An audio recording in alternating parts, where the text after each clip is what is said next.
ఇక అప్డేట్స్ చూద్దాం. ప్రధాని నరేంద్ర మోదీ మరికొన్ని క్షణాల్లో జాతిని ఉద్దేశించి ప్రసంగించనున్నారు. మరికొన్ని క్షణాల్లో మాట్లాడనున్నారు. జీఎస్టీ సంస్కరణలు రేపటి నుంచి అమల్లోకి రానున్న నేపథ్యంలో మోదీ ప్రసంగంపై ఆసక్తి నెలకొంది. సామాన్య మధ్యతరగతి ప్రజలపై ధరల భారం దించుతూ జీఎస్టీ మండలి ఇటీవల కీలక నిర్ణయాలు తీసుకుంది. ప్రస్తుతం ఉన్న 4 స్లాబ్ల బదులు ఇకపై 2 స్లాబ్లు కొనసాగనున్నాయి. వాటిలో ఒకటి 5% కాగా రెండోది 18%. ఇక దీని ప్రకారం 12%, 28% పన్ను స్లాబులు ఇక ఉండవు.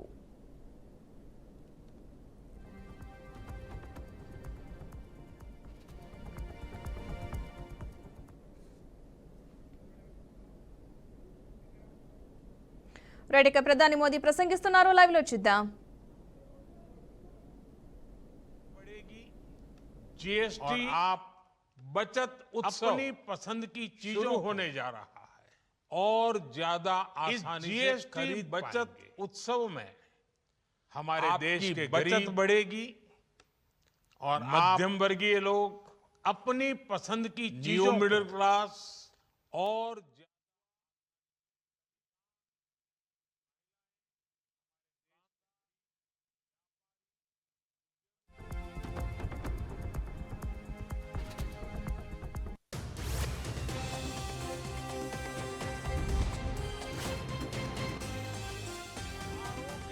मौसम में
शहर वेट माल भेजना सर्विस टैक्स न जाने कितने चेक पोस्ट दर्जनों टैक्स हमारे देश में थे, कितने ही फॉर्म भरने पड़ते, एक शहर से दूसरे शहर कितनी सारी रुकावटें थी, माल भेजना हो हर जगह न जाने कितने टैक्स के अलग अलग नियम करने होते थे।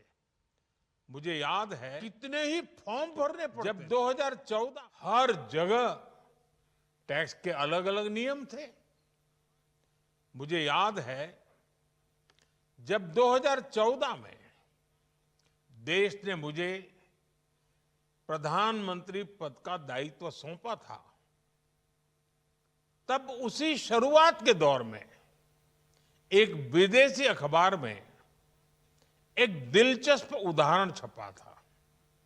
उसमें एक कंपनी की मुश्किलों का जिक्र था। उस कंपनी ने कहा था कि अगर उसे बेंगलुरु से 570 किलोमीटर दूर हैदराबाद अपना सामान भेजना हो तो वो इतना कठिन था कि उन्होंने सोचा और उन्होंने कहा कि वो पसंद करती थी कंपनी कि पहले अपना सामान बेंगलुरु से यूरोप भेजें और फिर वही सामान यूरोप से हैदराबाद भेजें। साथियों, टैक्स और टोल के जंजाल की वजह से ये तब के हालात थे। और मैं आपको सिर्फ एक पुराना उदाहरण याद दिला रहा हूं। तब ऐसी लाखों कंपनियों को, लाखों करोड़ों देशवासियों को अलग अलग तरह के टैक्स के जाल की वजह से हर रोज परेशानी होती थी। सामान को एक शहर से दूसरे शहर पहुंचने के बीच जो खर्च बढ़ता था वो भी गरीब को उठाना पड़ता था। आप जैसे ग्राहकों से वसूला जाता था। साथियों, देश को इस स्थिति से निकालना बहुत जरूरी था। इसलिए जब आपने हमें 2014 में अवसर दिया तो हमने जनहित में, देशहित में जीएसटी को अपनी प्राथमिकता बनाया। हमने हर स्टेक होल्डर से चर्चा की। हमने हर राज्यों की हर शंका का निवारण किया, हर सवाल का समाधान खोजा।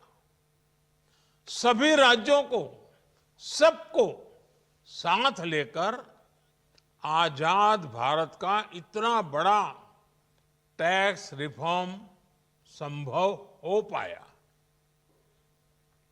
ये केंद्र और राज्यों के प्रयासों का नतीजा था कि देश दर्जनों टैक्सों के जाल से मुक्त हुआ और पूरे देश के लिए एक जैसी व्यवस्था बनी।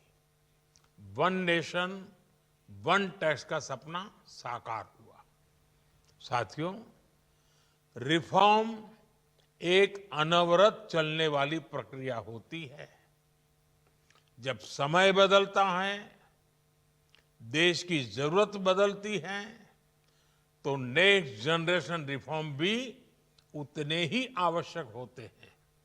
इसलिए देश की वर्तमान जरूरतों और भविष्य के सपनों को देखते हुए जीएसटी के ये नए रिफॉर्म्स लागू हो रहे हैं। नए स्वरूप में मुख्य रूप से अब सिर्फ 5% और 18% के ही टैक्स स्लैब रहेंगे। इसका मतलब है रोजमर्रा के इस्तेमाल की ज्यादातर चीजें और सस्ती हो जाएगी। खाने पीने का सामान, दवाइयां, साबुन, ब्रश, पेस्ट, स्वास्थ्य और जीवन बीमा, ऐसे अनेकों सामान, अनेकों सेवाएं या तो टैक्स फ्री होगी या फिर केवल 5% टैक्स देना होगा। जिन सामानों पर पहले 12% टैक्स लगा करता था, उसमें से 99% यानी करीब करीब 100 के निकट 99% चीजें अब 5% टैक्स के दायरे में आ गई है। साथियों, पिछले 11 साल में देश में 25 करोड़ लोगों ने गरीबी को हराया है, गरीबी को परास्त किया है और गरीबी से बाहर निकल करके 25 करोड़ का एक बहुत बड़ा समूह नियो मिडिल क्लास के रूप में आज देश के अंदर बहुत बड़ी भूमिका अदा कर रहा है। इस नियो मिडिल क्लास की अपनी एस्पिरेशंस हैं, अपने सपने हैं। इस साल सरकार ने 12 लाख रुपए तक की इनकम को टैक्स फ्री करके एक उपहार दिया। और स्वाभाविक है, जब 12 लाख रुपयों का इनकम टैक्स में राहत हो जाए तो मध्यम वर्ग के जीवन में तो कितना बड़ा बदलाव आता है, कितनी सरलता सुविधा हो जाती है। और अब गरीबों की भी बारी है, नियो मिडिल क्लास की बारी है।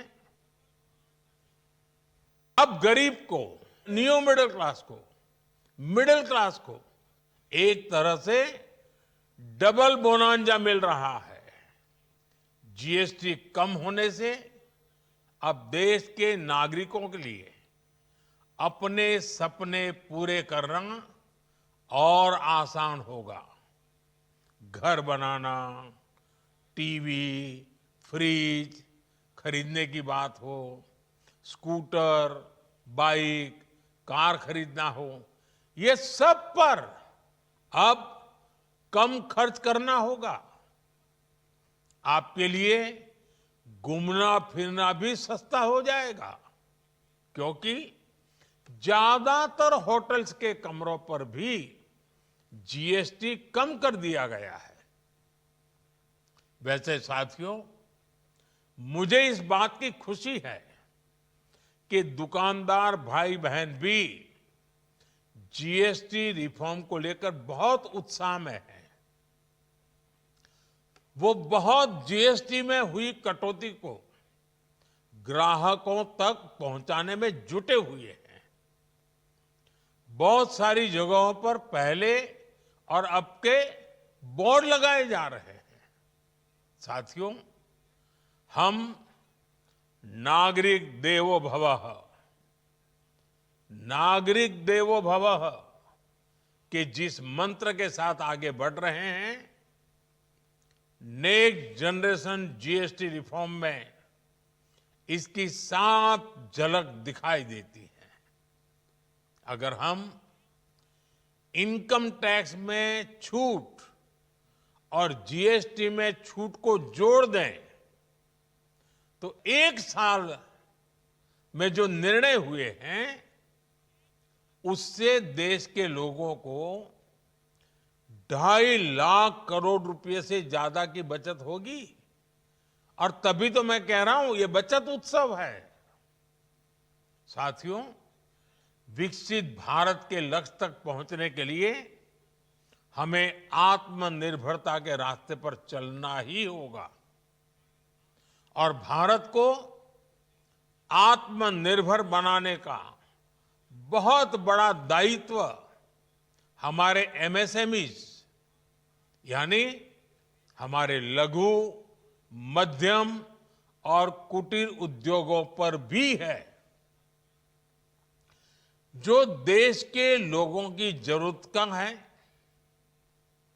जो हम देश में ही बना सकते हैं, वो हमें देश में ही बनाना चाहिए। साथियों, जीएसटी की दरें कम होने से नियम और प्रक्रियाएं और आसान बनने से हमारे एमएसएमईज, हमारे लघु उद्योग, कुटीर उद्योगों को बहुत फायदा होगा। उनकी बिक्री बढ़ेगी और टैक्स भी कम देना पड़ेगा, यानी उनको भी डबल फायदा होगा।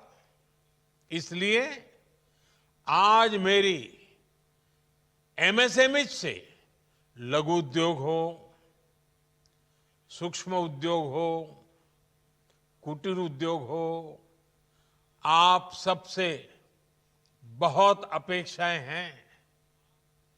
आपको भी पता है, जब भारत समृद्धि के शिखर पर था, तब भारत की अर्थव्यवस्था का मुख्य आधार हमारे एमएसएमईज थे, हमारे लघु और कुटीर उद्योग थे।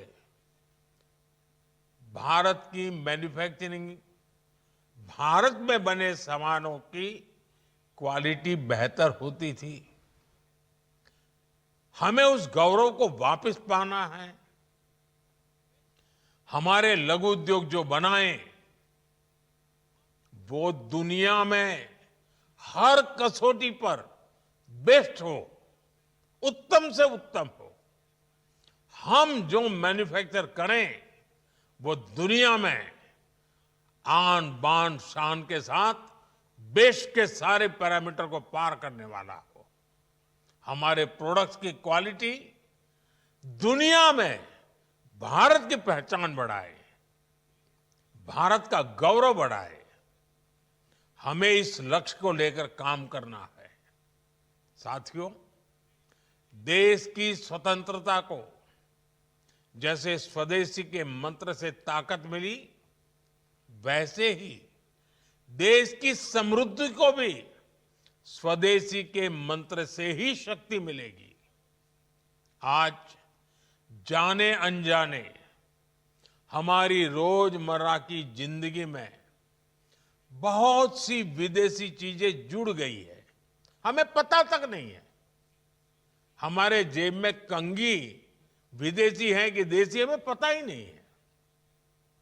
हमें इनसे भी मुक्ति पानी होगी। हम वो सामान खरीदें जो मेड इन इंडिया हो, जिसमें हमारे देश के नौजवानों की मेहनत लगी हो, हमारे देश के बेटे बेटियों का पसीना हो। हमें हर घर को स्वदेशी का प्रतीक बनाना है, हर दुकान को स्वदेशी से सजाना है।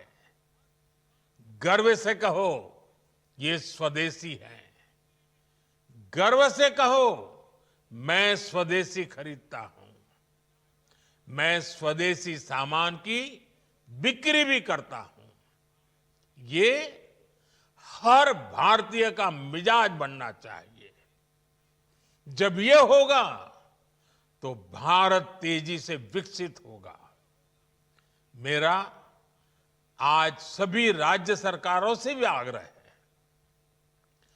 आत्मनिर्भर भारत के इस अभियान के साथ, स्वदेशी के इस अभियान के साथ अपने राज्यों में मैन्युफैक्चरिंग को गति दे, पूरी ऊर्जा से, पूरे उत्साह से जुड़े, निवेश के लिए माहौल बढ़ाएं। जब केंद्र और राज्य मिलकर आगे बढ़ेंगे तो आत्मनिर्भर भारत का सपना पूरा होगा।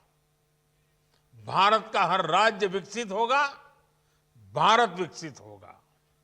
इसी भावना के साथ मैं फिर एक बार इस बचत उत्सव की अनेक अनेक शुभकामनाएं देते हुए अपनी बात समाप्त करता हूं। एक बार फिर आप सबको नवरात्रि की, जीएसटी बचत उत्सव की बहुत बहुत शुभकामनाएं। बहुत बहुत धन्यवाद।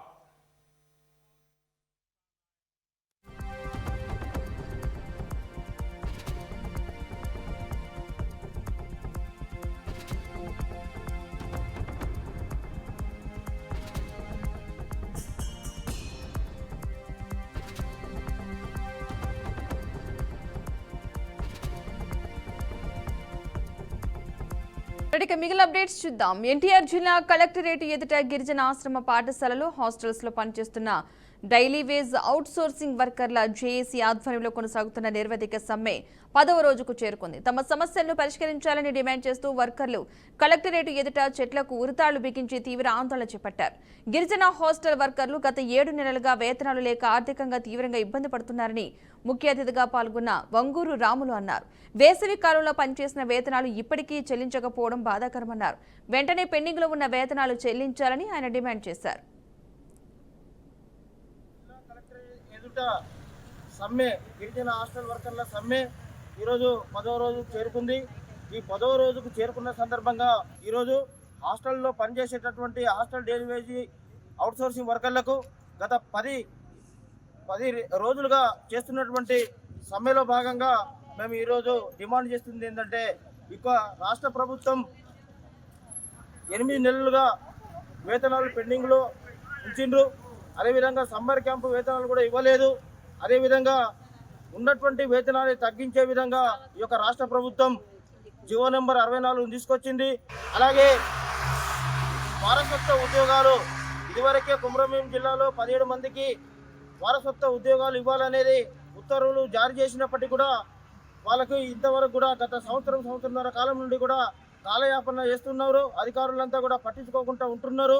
జిల్లా కలెక్టరేట్ ఎదుట ఈరోజు ఉరేసుకున్నామన్నా కూడా ఈరోజు ఉరేసుకున్నప్పటికీ కూడా ఇక్కడ ఉన్నటువంటి అధికారులు కూడా పట్టించుకున్నటువంటి పరిస్థితి ఉంది. రానున్న రోజులలో మాకు వేతనాలు చెల్లించకపోతే మా యొక్క సమ్మెని ఉధృతం చేస్తామని ఈ సందర్భంగా హెచ్చరిస్తా ఉన్నాం. జిల్లా కలెక్టర్ ఎదుట వేతనాలు సాధిద్దాం, టైం స్కేల్ వేతనాలు చేయాలి. వేతనాలు తగ్గించే జీవో నెంబర్ 64 వెంటనే జీవో నెంబర్ 64 వెంటనే పోరాడదాం. టైం స్కేల్ వేతనాలు ఇచ్చేంత వరకు టైం స్కేల్ వేతనాలు ఇచ్చేంత వరకు రద్దు చేయాలి. వేతనాలు తగ్గించే జీవో నెంబర్ 64 వెంటనే కాంగ్రెస్ సీనియర్ నేత రాజగోపాల్ రెడ్డి తనపై సోషల్ మీడియాలో జరుగుతున్న ఫేక్ న్యూస్ ను ఖండించారు. ప్రభుత్వం లేదా సీఎం రేవంత్ రెడ్డికి వ్యతిరేకంగా ఉన్నట్లు ప్రచారం అవాస్తవమని స్పష్టం చేశారు. కాళేశ్వరం అవినీతిని అసెంబ్లీలో తొలిసారిగా ప్రస్తావించినా తాను దాన్ని సమర్థించినట్లుగా చూపడం తప్పుడు ప్రచారమన్నారు. మంత్రి పదవి రాకపోవడం వల్ల కొత్త పార్టీ పెడుతున్నట్లు, రాజీనామా చేస్తున్నట్లు వస్తున్న పుకార్లు అబద్దమని తెలిపారు. గుంటూరులో ఓ ప్రైవేటు ఈవెంట్కు వెళ్తున్నాననే తప్ప జగన్ను కలుస్తున్నట్లుగా వచ్చిన ప్రచారాలు సైతం తప్పుడు పుకార్లేనని చెప్పుకొచ్చారు.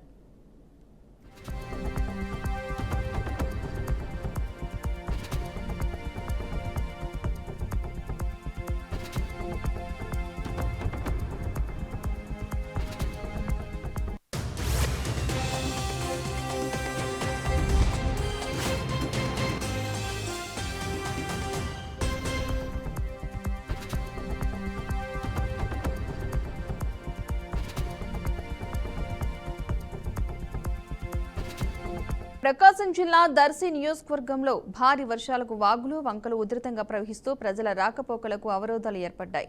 దర్శి టౌన్లో వర్షపు నీరు ఇళ్లలోకి ప్రవేశించి స్థానికులు ఆందోళన చెందుతున్నారు. వేంపాడు వద్ద చిలకలేరు నదీ బ్రిడ్జి దగ్గర ఉధృత ప్రవాహం వల్ల రాకపోకలు కష్టతరమవుతున్నాయి. ముండ్లమూరు పోలీసులు బాధితులకు సహాయం చేస్తూ రాకపోకలకు సౌకర్యాలు కల్పిస్తున్నారు. దోసకాయలపాడు గ్రామానికి రాకపోకలు నిలిచిపోవడంతో గ్రామస్తులు బ్రిడ్జి ఏర్పాటు చేయాలని ప్రభుత్వానికి విజ్ఞప్తి చేస్తున్నారు.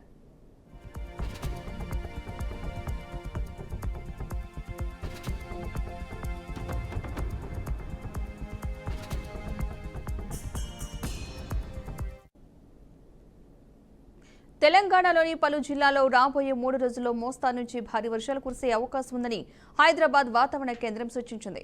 రంగారెడ్డి, యాదాద్రి, సూర్యాపేట, నల్గొండ, వరంగల్, ములుగు, మహబూబాద్, ఖమ్మం, భద్రాద్రి కొత్తగూడెం జిల్లాలో అక్కడక్కడ ఉరుములు, మెరుపులతో కూడిన వర్షాలు పడే అవకాశం ఉందని తెలిపింది. గంటకు 30 నుండి 40 కిలోమీటర్ల వేగంతో ఈదురుగాలి వీచే అవకాశం ఉన్నట్లు వాతావరణ శాఖ వెల్లడించింది. సమీప రాష్ట్రాల్లో భారీ వర్షాలు, తుఫాన్లు రావచ్చని వాతావరణ శాఖ అధికారులు హెచ్చరించారు. ప్రజలు జాగ్రత్తగా ఉండాలని సూచన చేశారు.